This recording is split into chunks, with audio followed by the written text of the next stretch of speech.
Hey everyone, it's your favorite host Marcus Norman of Gentleman Style Podcast Show, and we have missed you guys today. We have a very special guest. This man is speaking to something that plagues a lot of us. He's a board-certified health coach, and he's helping people break free of the cycle.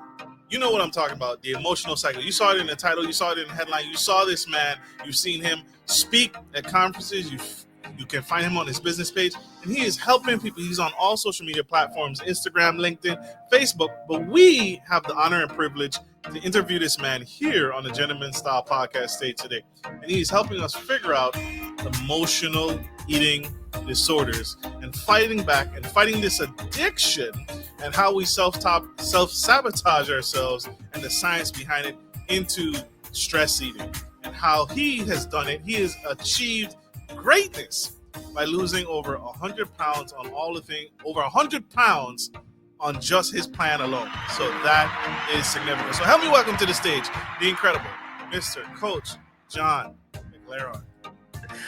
All right. I love that intro, and I even got applause. That just warmed my heart. What a great intro. That was awesome, man. Absolutely. You are awesome, sir. What you do is significant, it's powerful, and is absolutely necessary to our future, right? Because we know health is wealth. If we're not eating right, we're not living right, we won't make it to the foreseeable future. And so I want to start off with a curveball. Yeah, because you have a softball, because you have an incredible mind. You could do anything and everything that you want to do. But what kicked it off for you? What ignited the passion in you? Because I remember seeing a docuseries that, it takes something big to really kickstart a change in life, a shift in life, whether it be any of the addictions, including eating disorders. What kicked it off for you, sir? Well, I would love to tell people that it was just a sudden sort of lightning bolt from heaven, but really it started with a traumatic experience that just absolutely rocked my world, changed my life. I fell into binge eating and food addiction, and it was trying to find my way out. And I was using all the tools that I knew at the time and wasn't getting to where I wanted to go. And it was probably about 6 years into this intense battle with myself, with my emotional health, with my mental health, when a coach came into my life, and he absolutely changed my life and my world because of how he worked with me and how he treated me. He was the one, it's funny to say this as a Christian, but he was the one who really truly introduced me to compassion as it was intended to be. And that compassion was absolutely life-changing for me. He gave me the space to wrestle with my struggles. He didn't try to change me. He didn't try to force me to do anything. He didn't jam me into some kind of plan. He gave me the space to wrestle with my struggles. He gave me the respect to say, I value you as a person, regardless of what you're struggling with right now. And I'm going to be here because I see something in you. I believe this is possible for you. And so because of that, you can even borrow my belief in you until you believe in yourself enough to keep going with this. And that absolutely changed my life. That is significant. And so it sounds like you had a coach, a mentor, an advisor, someone that spoke to the need, spoke to what you were needing without hurting you or harming you in the process. It sounds like this person was really influential in speaking to the young man and now the future you, who you are today. Yeah. He saw that before. Well, what's I find is fascinating is I wouldn't be doing what I'm doing today without the struggles that I had. And I think so much of what really added to and maybe extended my struggle was not wanting the struggle. And that's a really interesting thing to consider. I kept trying to find ways out of the struggle, out of the hard stuff. And that's what led me down the path of struggling and wrestling with addiction. In my case, this was food addiction predominantly, but there are other things that came to my life as well. And I was looking for an escape instead of being willing to go through the hard stuff. One of the things that I ask people when I work with them is what is something that will make you willing to be uncomfortable? Because if you're going to do this, if you're going to confront this, if you're going to get past this, we need to help you figure out what makes you willing to be uncomfortable. Once you know what that is, and I call this your emotionally compelling reason. Once you understand what that is, that becomes an anchor for the transformation you're trying to create in your life. That's so true. And I want to ask the something. Why did you do it in the first place? Right. It's because in order to understand the struggle and to want to get out of it, I think when you can speak to this, we have to understand how we got into it in the first place. Mm-hmm. So So what was that like for you? yeah, so in terms of I was an athlete, like as a kid, as a teenager. I was an athlete at university. I didn't play at university level. I had a car accident that derailed that career, but nonetheless, I still engaged in a very athletic lifestyle. When I went through a seriously traumatic experience when I was living in South Africa, I was not equipped to deal with the fallout from that. I didn't have the tools, and so it wasn't necessarily this intentional choice, but it was this traumatized guy and brain like seeking out some sort of escape or relief from what I was experiencing. The difficult part about trauma is that you can't like turn off your brain. You can't climb out of your head. And there's a certain time and place where it's like my head doesn't feel like a safe place to be. Mm, And so the options are, well, I can end my life to escape it. And some people choose that, unfortunately. I can numb, maybe through substances, maybe through alcohol. In my case, it was largely through food. I feel actually surprisingly grateful that I didn't turn to hard drugs or alcohol, but I do understand now why some people would even choose those substances. So it wasn't necessarily a conscious choice, but rather a desperate attempt to escape everything that I was feeling in my head. that's real. That's so real. And I want to just give a thank you to our coach here. He's spilling some incredible tea, but he's also being transparent and he's sharing his heart. He's sharing this life experience. In your experience, Mr. McLernon, Mm. what is it that what you commonly come across when teaching and coaching others? What is the kind of overlaying thing that you see people struggling with that triggers them into to this eating disorder and overeating all the time? You Yeah, see any this is patterns? I do. And I want to say, like, ultimately, this is a multifaceted, complex problem. And it's why I work with people on an individual level. I don't do group coaching, for example. I work with everybody one on one as an individual. But there are some sort of underlying patterns that show up with these behaviors. Usually, people have a dysregulated nervous system in some way, shape, or form, whether that's through struggles with mental illness, whether that's high levels of stress. Um, there's the environment that we live in that provides us all kinds of emotional anesthetics to escape the discomfort we're feeling. There's the marketing messaging that tells us if you feel uncomfortable, use this substance to feel better. It doesn't say it in so many words, but that's essentially what we're being marketed to. And so when I start working with somebody, oftentimes one of the first things I'm trying to do is to help to regulate their brain from a neuroscience perspective, as well as help to regulate their nervous system. Because if we can get that healthier, then that can translate into better quality sleep, which still kind of falls under the umbrella of nervous system regulation. We get that foundation in place. Now we can start to work on your nutrition, your relationship with food. Now we can start to work on your fitness and your activity.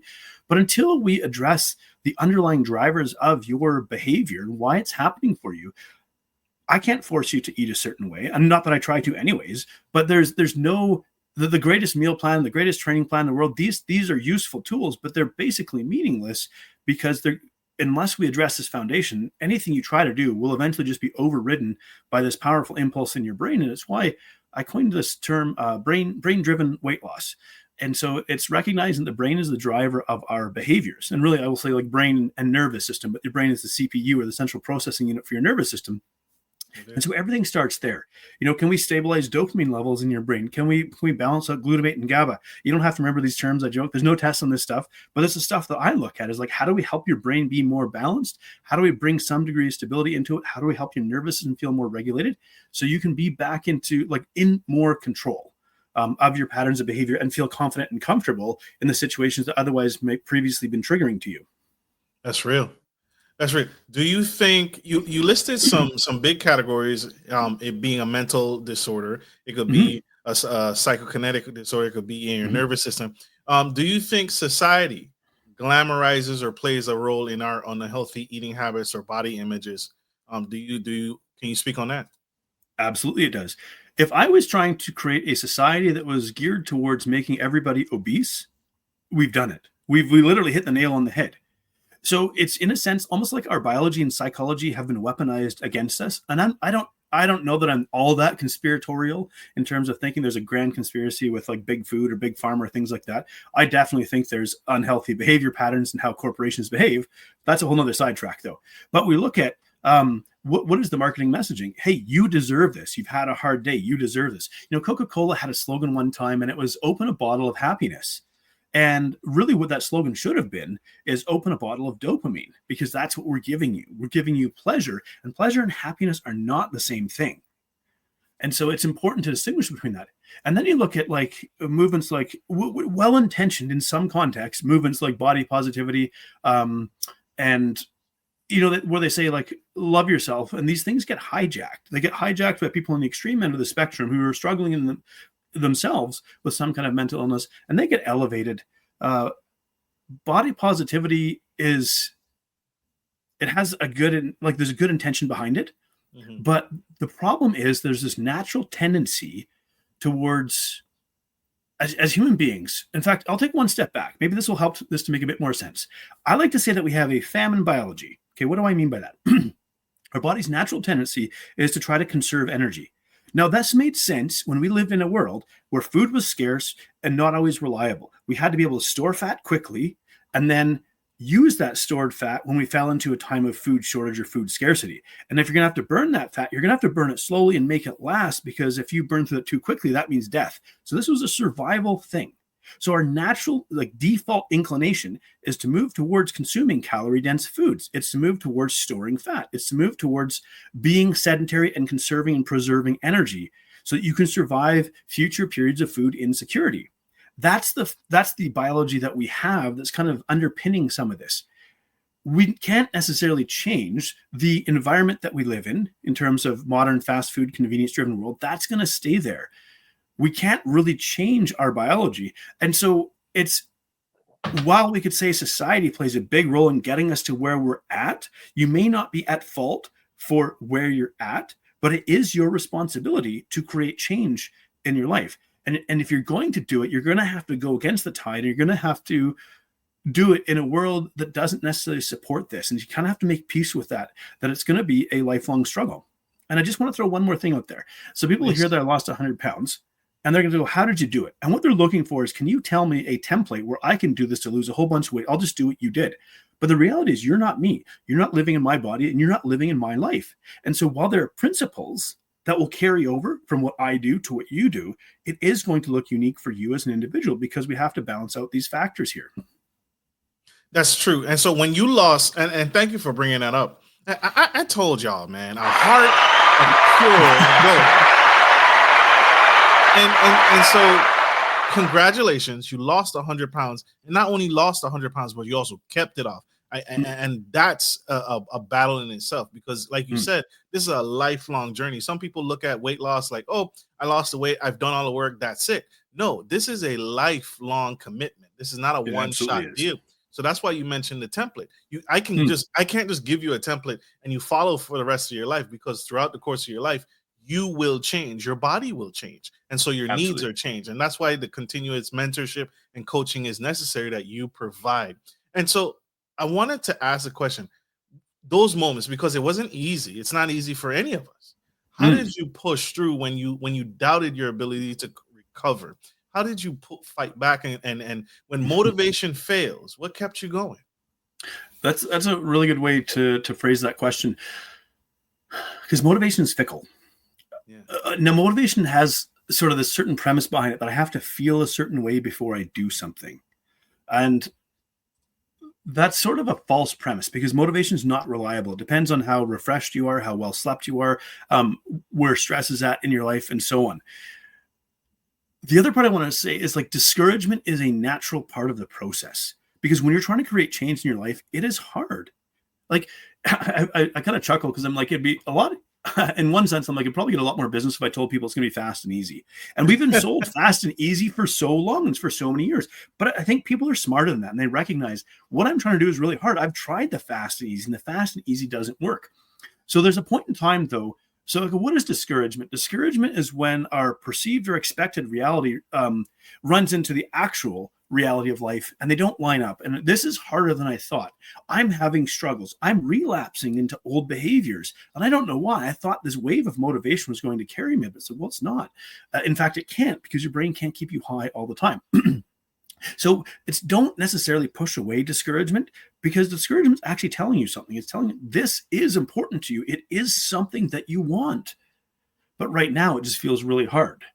And that's okay. So we're often conditioned to push away the hard emotions in our life. And this is why we're presented with all kinds of emotional anesthetics, whether it's junk food, whether it's video games, whether it's like streaming, TV and movies, and alcohol, designer drugs.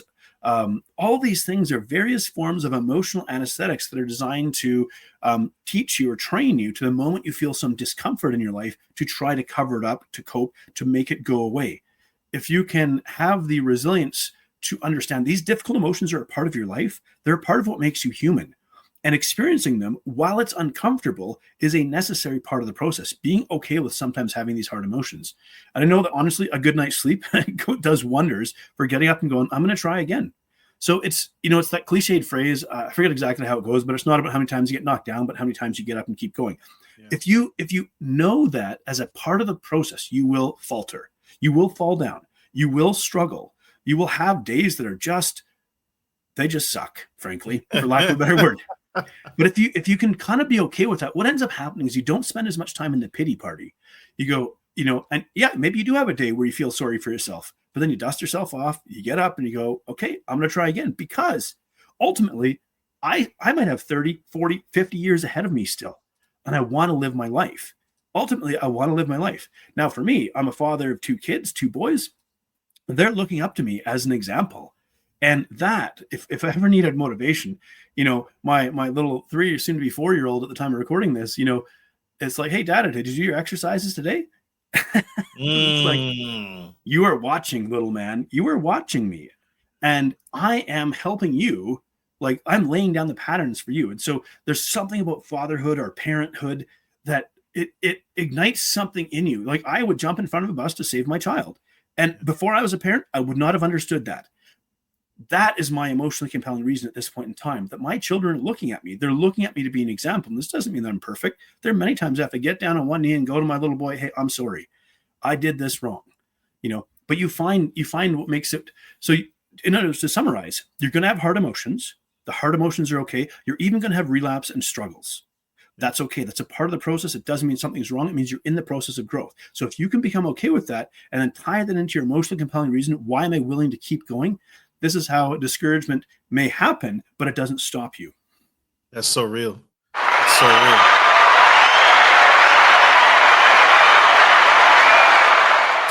Do you coach to that? Do you encourage your clients who you mentor to seek out others, right? How important are those relationships?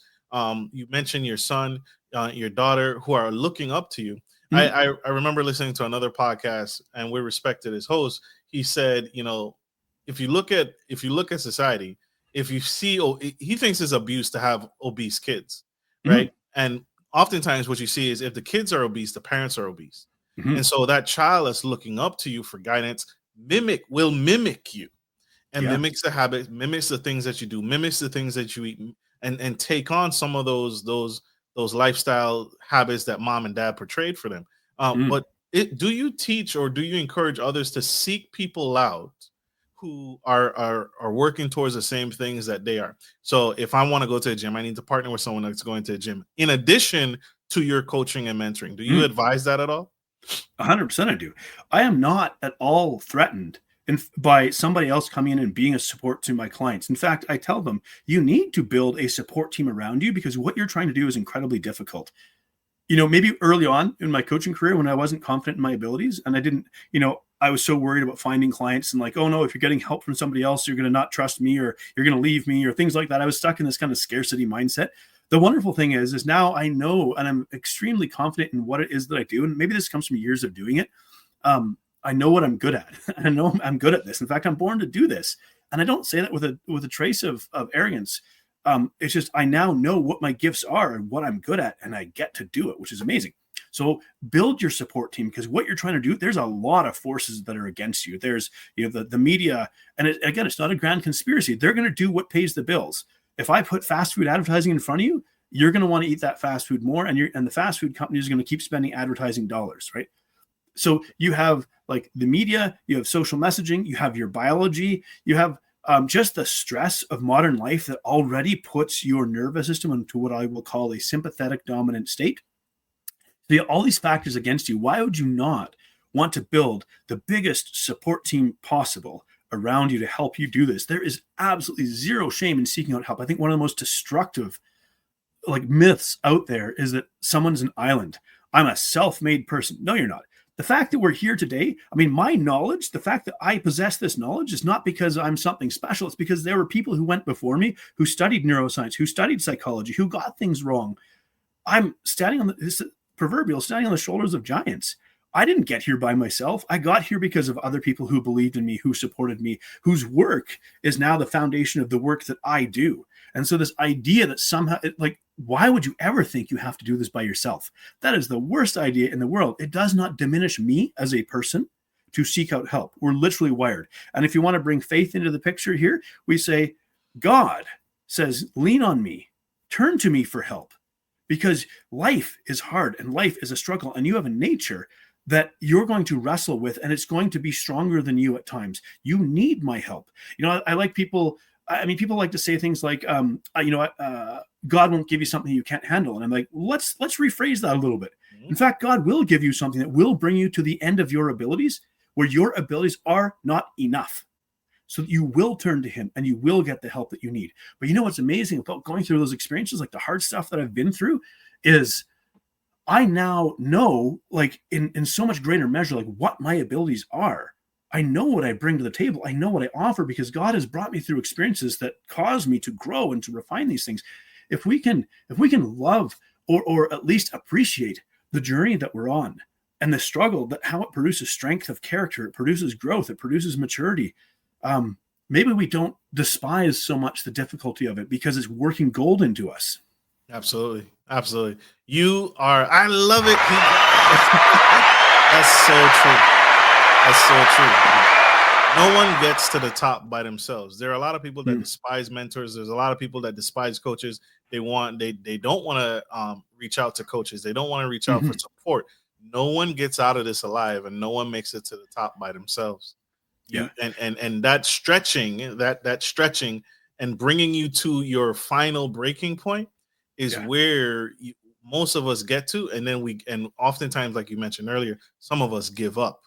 But he's bringing us to those moments not for us to give up or quit, but he's stretching us to show us what your capabilities are. These are your limits. These are your physical limits. You are done. Now it's time to get some professional help. Now it's time to get out to a coach. Now it's time to get out to a mentor. And now it's time to reach out to your spiritual father in heaven. But you need to reach out, irregardless of what that looks like. It's what I love. I joke that I'm trying to create referral business, not repeat business. And it translates, whether it's in the coaching world or the world of the gospel or whatever. It's like, that you're doing your job when your people go from being disciples to creating disciples.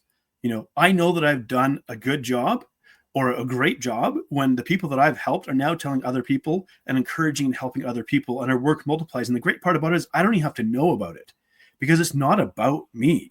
That's the key in all of this. I say that, look, when I come to work with somebody, it's like we're going to do a driving lesson. And maybe we're going to do a few driving lessons.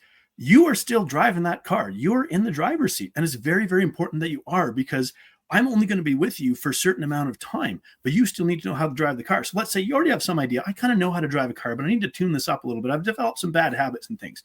Awesome. When I'm sitting in the passenger seat, I'm not stressed about driving your car. So while you're focused on getting down the road safely, I'm looking at other things around you. What are the things you're doing? Because of the depth of experience that I have, I've worked with well over 1,000 clients by this point in time. I can spot things that you might not even be looking for. I'm not encumbered by maybe the emotional baggage that you might be carrying with you. And so I can help you do this better, but you always get to be in the driver's seat. That's the most important part of this. So me coming into your life and helping you is not about me taking glory for myself or putting somebody into my trophy case. It's about me seeing in you what is possible for you, helping you to see it enough that you believe it's possible for you. And if you believe it's possible, you will then work towards it. So there's a really important thing here when it comes from neuroscience perspective. Our brain has a failure detector. Our brain has a motivation kill switch, and it exists for a reason. It exists because we do not want to waste energy on something that is futile or a lost cause. And when we go to embark on a change journey, what our brain is doing is it's creating a prognosis. It's calculating from past experience, what is the likelihood that I'm going to succeed? Now, if you've had a number of years of struggle, your brain's likely going to tell you, hey, there's not a very good chance of you succeeding. Now, I come along, I'm not encumbered by that at all. I joke that my coaching superpower is X-ray vision. I don't mean I can see your skeleton. I'm not a psychic. I'm not clairvoyant, but I can read you, and I can read you pretty good. And I really think some of this is just a gift from God. I don't know how I do it, but I can see something in you. And I go, if I can only help you see what's possible for you, because I can see it. And I want you to see it. You can even borrow my belief in you until you believe in yourself. But if you believe that this is possible, and if I help you to believe this is possible, you will move towards this. You will do this. If you don't believe it's possible, no amount of training, of nutrition, of any of these great things, these great tools that I can give you will amount to anything, because your brain has a motivation kill switch that's twice as strong as the motivation switch. That's so true. That's so real. Another round of applause for Coach McLernon. This is huge, huge, huge, huge. These are golden nuggets. So I want to shift a little bit, because we got the grand poobah speaking to our eating disorders right here, and speaking to our humanity in us. And so I want to shift focus to the positive. And if you can share some of the positives of what you incurred, what happened to you when you transformed and lost 100 pounds. What did that do to your identity beyond just the physical? Because it probably feels good to lose 100 pounds. Right? Yeah. Oh, man. Oh, like a lot of people come to me and say, I would like to have more confidence. Now, one thing I'll tell people is you don't have to wait to see a number on the scale or an image in the mirror before you develop confidence, right?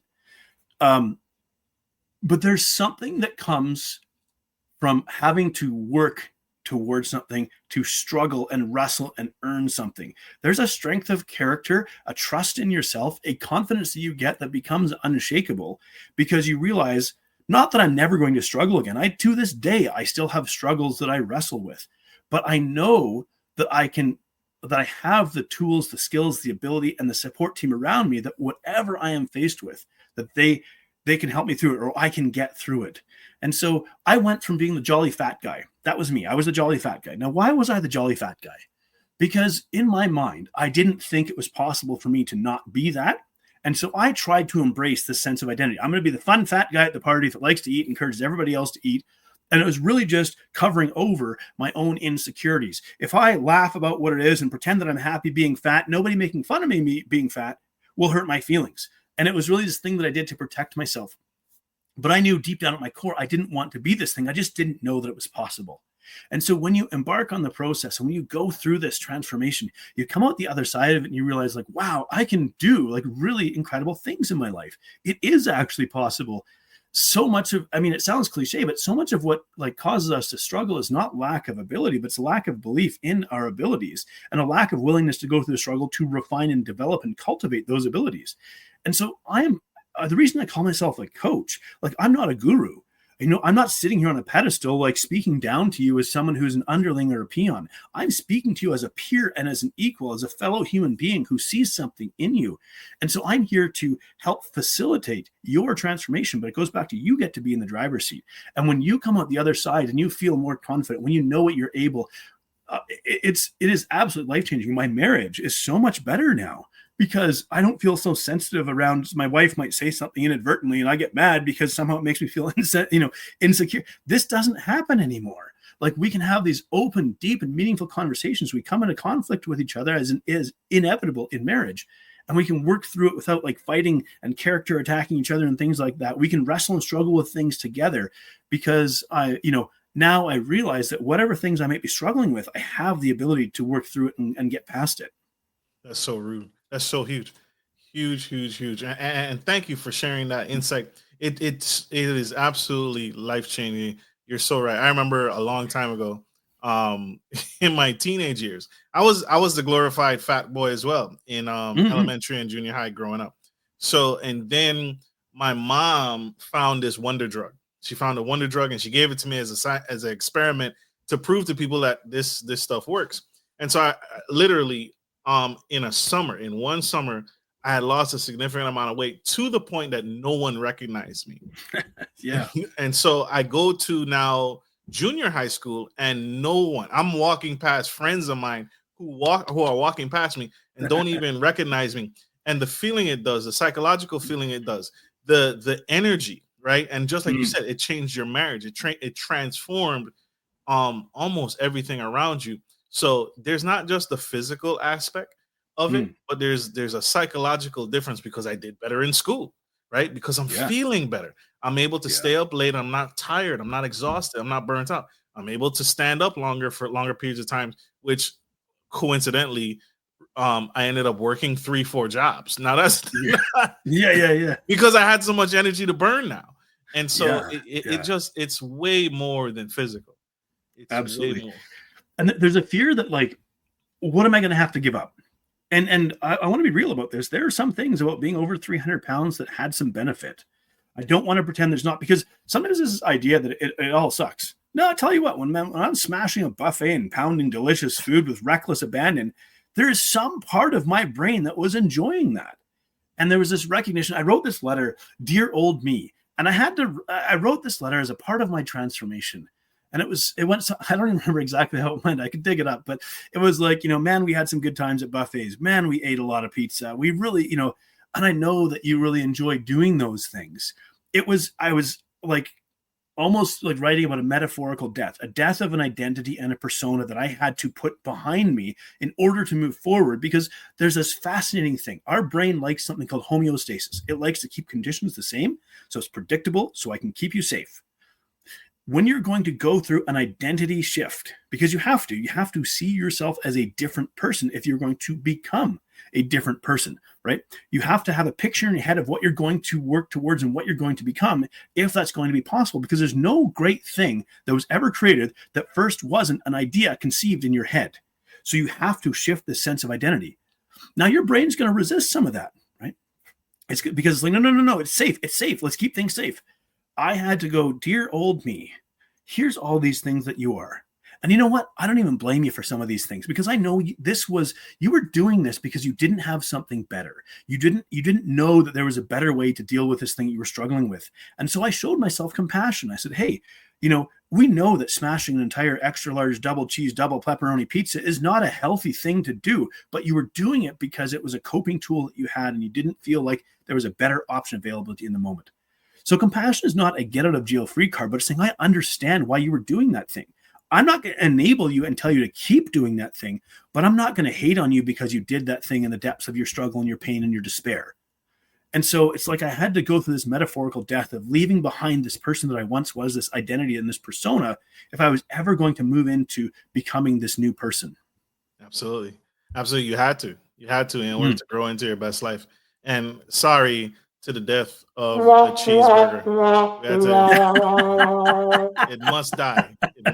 Oh man, that is awesome. Must die. But yeah, this is powerful. We have to go, unfortunately, to a quick commercial break.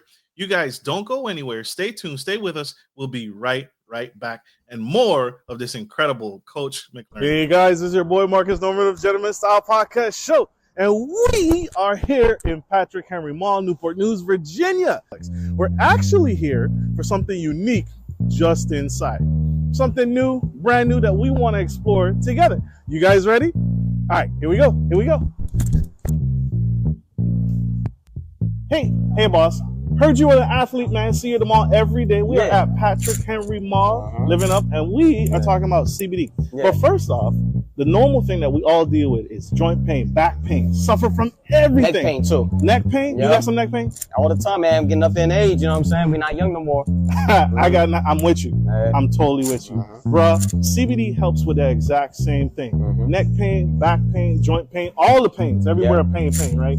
And so that's what CBD does. That's what we're here to help you and me do. Thank you, brother. I appreciate you. Thank you for your time. Absolutely. All right. CBD is one of the most powerful cannabinoids because all it's focused on is the health and wellness. We're talking helping people with anxiety, depression, insomnia, sleep deprivation, all provided. CBD works with the natural mechanics of your body without the crazy side effects of Western medicine. So these products are here to actually align your body and get it back right so we can actually have a better quality of life. And that's what CBD does.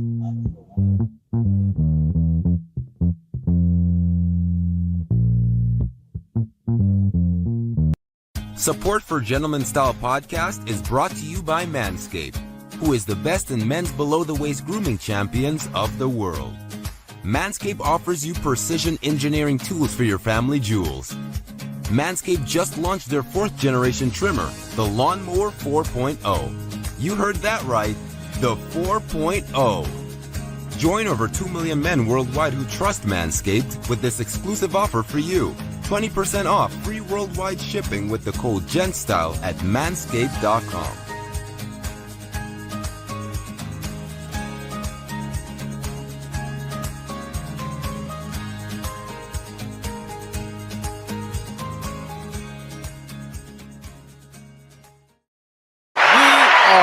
Back to the Gentleman Style Podcast Show. And we have the incredible guest, Mr. Coach McLernon. He's here on the Gentleman Style Podcast speaking to emotional eating disorders and the behaviors and the mindsets around these eating disorders, how he lost 100 pounds and kept it off, and how he's helping change the world today for the absolute better. If you missed any of that, go back, scroll back, check him out. He's absolutely powerful, and this is what he's here spilling the tea on Gentleman Style Podcast Show today.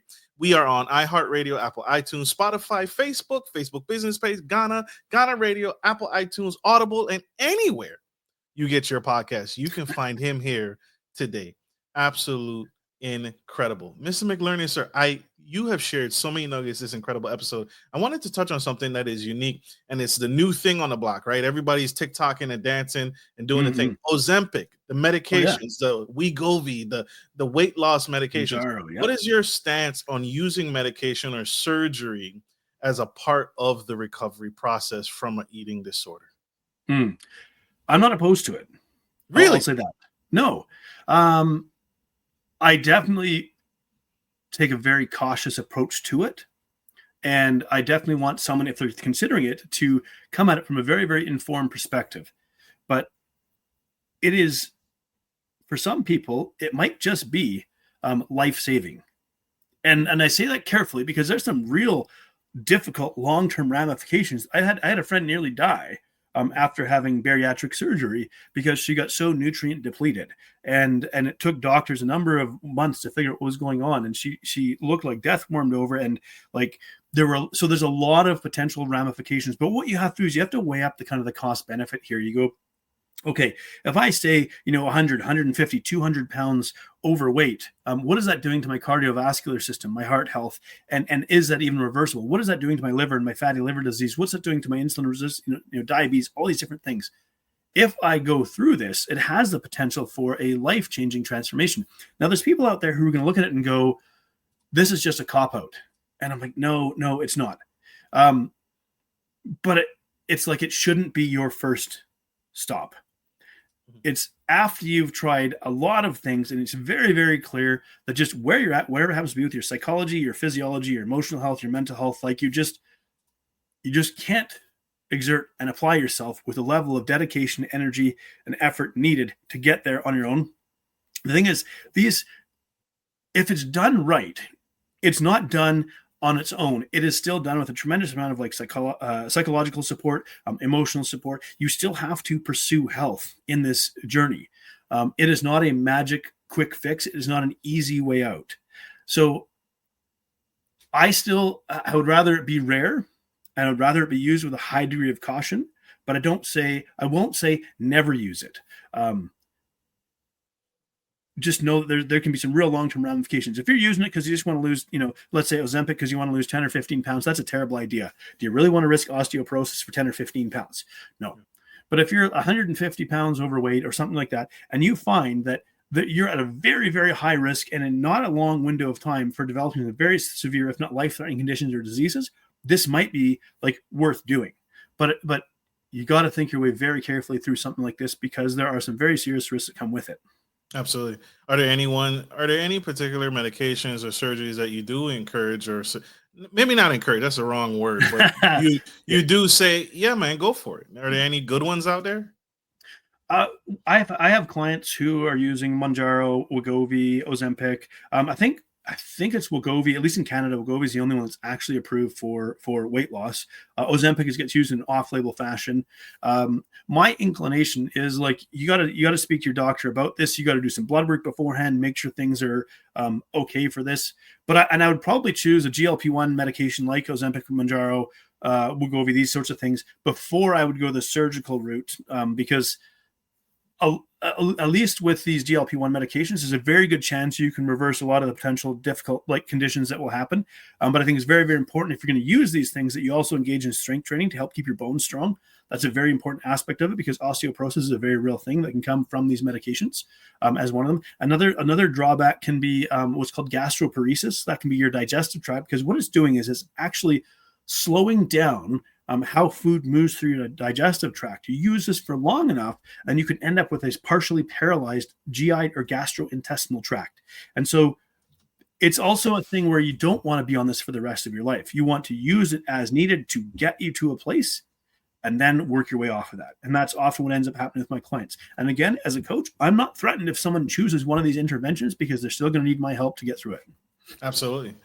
Absolutely. Thank you for that. Thank you for that perspective. That's huge. And that's very detailed. And so again, what you said is, if it's going to make a difference, if your life is about to end, you don't have long to live, you've been diagnosed or pre-diabetic or pre anything, pre-death, right? This may be something that you need to do, not necessarily that you want to do, but like Mr. McLernon said, consider all options, and consider and do your research, do your studies, and sit down and get a first opinion, get a second opinion, maybe even get a third opinion. This surgery will change your life, but that's not always a good thing. Yeah. And so your life may be forever changed in ways that you're not prepared for, hence why the need for psychological support as well. Right? It becomes very, very crucial. And so you'll often hear it spoken about. I mean, if you go down the internet rabbit hole, you could go down probably some Reddit rabbit hole and hear all the horror stories that ever existed from someone having this done, right? Or you could go down the social media highlight reel and hear all of the amazing things that have ever occurred, because the way that social media exists is really, whatever is the most emotive gets pushed to the top. So if it's going to scare the heck out of you or make you feel euphoric, it's going to get pushed to the top.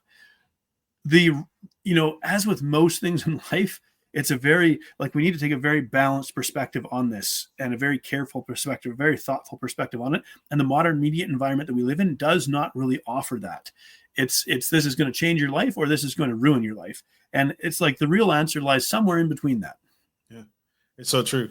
It's so true. And speaking to the psychological, I had a friend, she had the gastric sleeve surgery. And, I was just saying, like, what is the benefit? What is the overall encompassed benefit of this surgery? Well, it's to force me to eat less.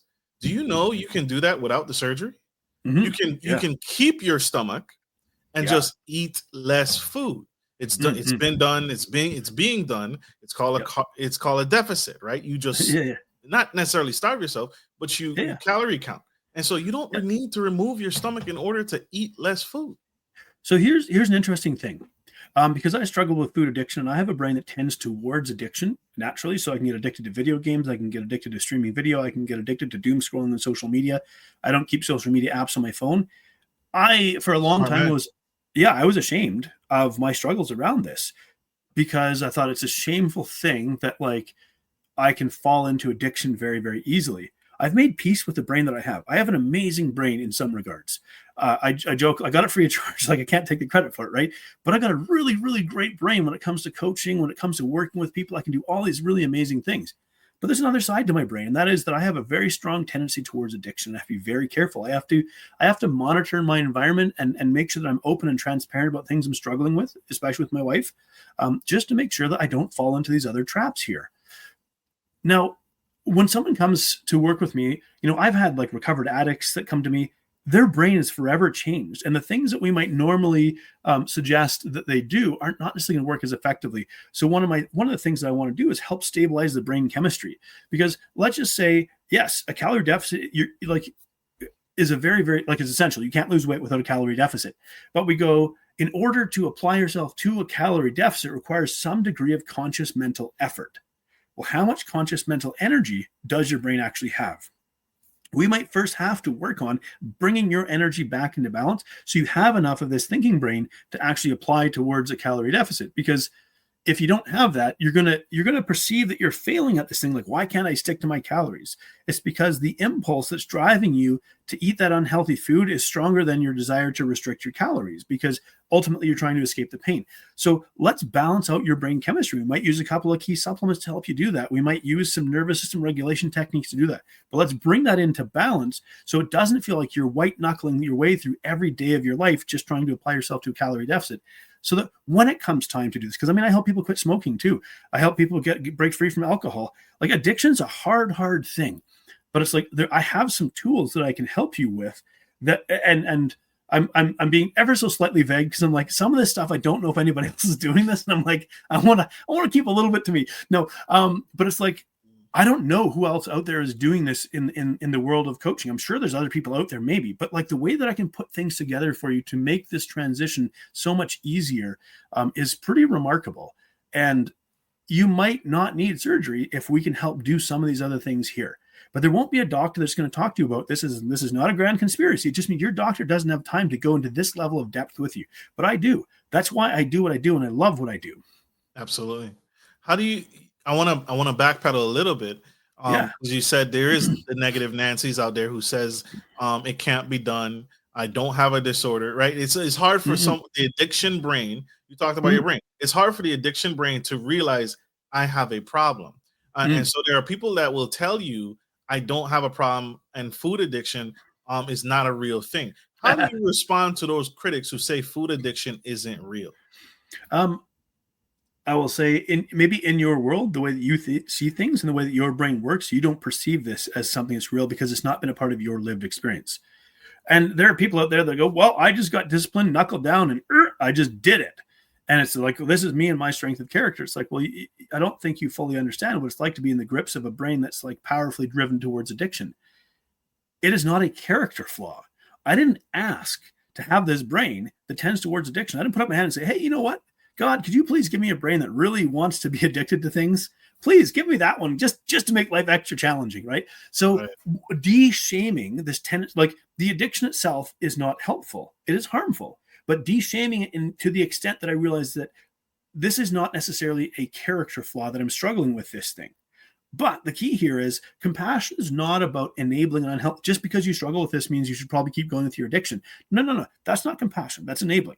But we say, hey, you're not a bad person for what you're struggling with. Let's help you understand this struggle so we can actually take away this identity piece, the story that you describe yourself as this thing, create a bit of separation when you and this identity that says I'm an addict.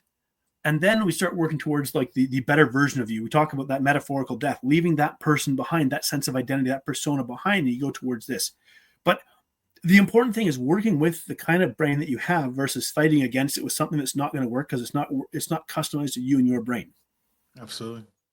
Do you feel our schools should be doing more to educate our children? Because as a parent, you can only control your child and what they eat, maybe traditionally when they're around you, but you can pack lunches, you can give them lunches to go to school with, you can pack lunch. But do you feel that schools should be doing more to educate children around emotional eating and food addiction disorders? That would be a really interesting one. I probably wouldn't do it in like the earlier years because I'm not sure that they have yet the cognitive capacity to fully make sense of it. I would kind of want to simplify that, but definitely as they move into the teen years, maybe the last 3 to 4 years of high school, you talk more seriously about this, where you go, this is the potential, this is the world that we live in. But I really would want to engage with kids. Like the thing that doesn't work is to just dump a bunch of facts on people and go like, hey, if you do this, you're going to die. It's like, well, okay. Like the warnings on cigarettes don't stop people from smoking because True. And it's not that they're necessarily a bad thing, but it's drastically incomplete like that. So if you were going to bring something like that into schools, it really needs to be an engaging thing where you like almost make the kids a part of the process. But I think that we don't give kids enough credit in one sense that they're not entirely unaware that something's unhealthy. If you go to any high school in North America and you go, hey, is drinking 4 liters of Mountain Dew a day healthy? Pretty sure they're going to have a pretty good idea that it's not. Right. So I would want to approach this from a different way where they're engaged with the process, they come to understand like why these things happen, why does this exist, why do companies develop it in this way? Because it's like, hey, if you put this additive in this food, you tell a company this, you put this flavoring ingredient in this food, you're going to sell 40% more product. Of course, they're going to put that thing in there because they want to sell more product. So it needs to be part of a more holistic conversation about like sense of identity, sense of self, the kind of health that you want, the environment that you live in. So it's a challenging thing to do, but I think done at the right time, the best thing we can do is just equip kids with tools and some degree of intentional understanding, and then go, hey, if you need some help, we're here. So you wouldn't make it mandatory in schools in the later years. You're recommending the later years, but would you make it mandatory? Is like, hey, take this course, just like kind of some schools are adopting sex education. I probably would. But I would first want to design a really like a well-designed program. For sure. A really, and that's a hard thing to do. And you go, what am I trading off? If I'm going to take some of a kid's educational time and put it towards this thing here, what do I have to get rid of to make that a possibility? Right. And so you have to do it with some degree of thought, but it's like, why don't we talk about mortgages? Why don't we talk about credit cards? Why don't we talk about like investing? Why don't we teach kids about this stuff? Because you could argue that the education system wasn't geared towards helping people do these things. And so you might find some pushback, but I would say, hey, parents, maybe don't wait for the school, like educate yourself so that you can have these conversations with your kids. Probably one of the best books out there is like How to Talk So Kids Will Listen, How to Listen So Kids Will Talk. That's a good one. I got to check that book out. But there's a whole series on it. Like it's incredible. Communication is a huge aspect of like helping to get ideas across and believed. Absolutely. And you're so right. It's educating ourselves and not necessarily making it mandatory to punish you, but to kind of make it front and center in the front of your mind that this is important. And then you're also right. You can't open Pandora's box. If you open this box, you have to open all the boxes, right? You have to open and break it all loose and say, why aren't we talking about finances? Why aren't we talking about eating disorders? And the whole thing as a comprehensive, holistic approach, like you said. So super huge. I wanted to ask a question. How do you measure your success for your clients? Is it just the weight loss, or do you see progress in the psychoanalysis that you do? I like to say that side effects might include weight loss. Right? Because in reality, weight loss is a proxy goal. It's not really what you want. It's a means to an end. So we go, what do you actually want? Well, I want to look good in my clothes. I want to feel comfortable at the beach. I want to get down on the floor and play with my kids or my grandkids. I want to take up this sport again. Maybe I want to take up dragon boat racing or rock climbing or scuba diving or something. It's a means to an end. It's a way to facilitate a different lifestyle that you would like to have. I'd like to have more energy. I'd like to sleep better. All of these different things. And so weight loss is just one. It's a proxy goal.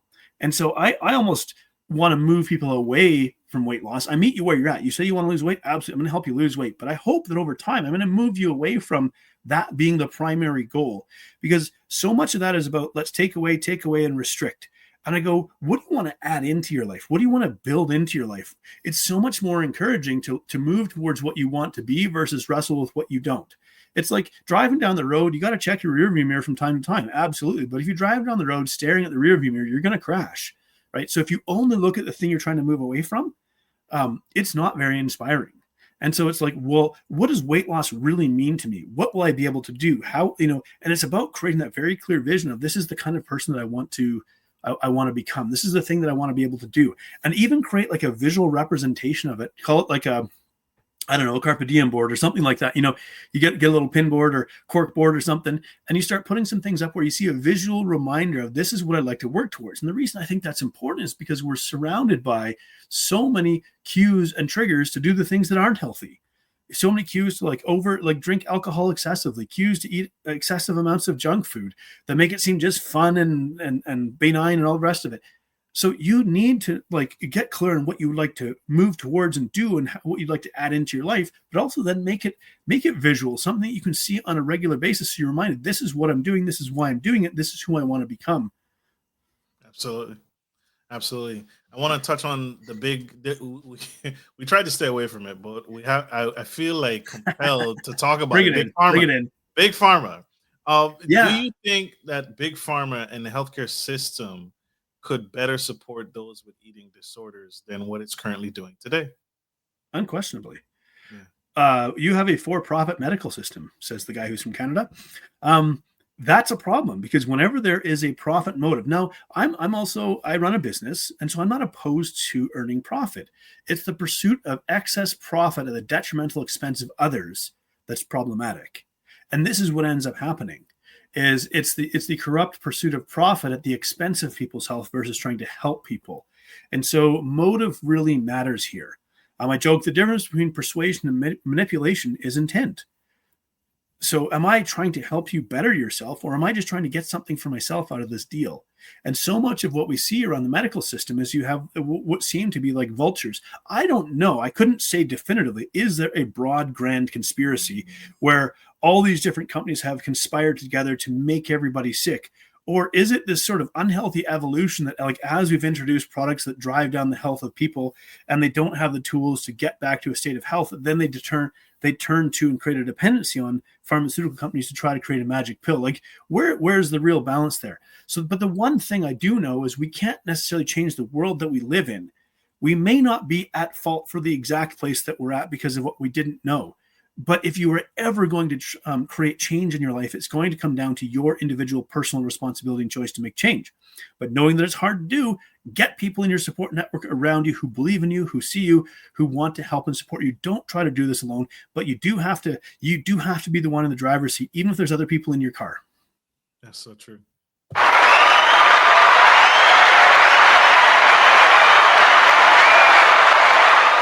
Mr. McLernon, I wanted to ask this question because it's significant and it's profound. And I oftentimes catch myself looking back at my life and saying, I wish I had this information earlier. What's one piece of advice you wish you had received during your recovery?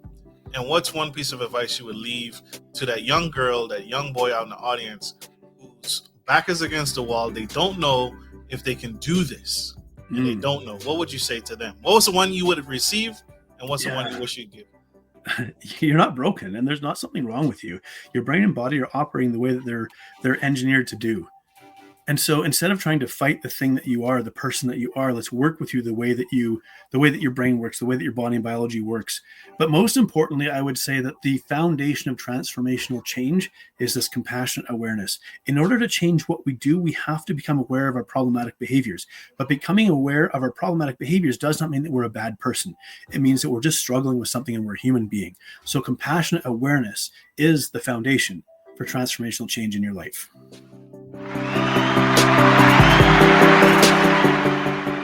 Sir, the train has left the station. You are on the move. You're changing lives. But how can people find you? How can people connect with you and your team to get on board? It's not too late to get on board. That's right. freedomnutritioncoach.com. That's a great place to find me. At Freedom Nutrition Coach is on most social media platforms now. But I'd say just go to the website. Look me up there. You can book a free complimentary 30-minute consultation with me. I'm just going to chat with you like a real human being. There's no hard sales pitch. I just want to figure out, can I help you? Am I the right person to help you? And if so, great, we'll talk about it. If not, I'll see if I can point you in the direction of someone who can. But it all starts with just a real simple human-to-human conversation.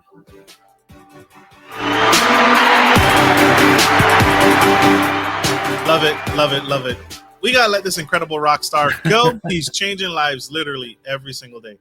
And so I hope this message was helpful. I hope this was impactful. And I hope this helps you change your life and get on board and change your life for the better. All right, y'all, we got to go. Like we end every show, I want to say this to you publicly, Mr. McLernon. Thank you for doing what you do and never quit. We need you. We need what you're doing. Thank you so much for hosting this space. It's been a pleasure. Absolutely, absolutely. And like we end every show, take care of your friends, take care of your family, and always, always take care of business. This is Marcus, your favorite gentleman, and the superfragilistic espialidocious, Mr. Coach Jon McLernon, signing off. Love you guys. Bye.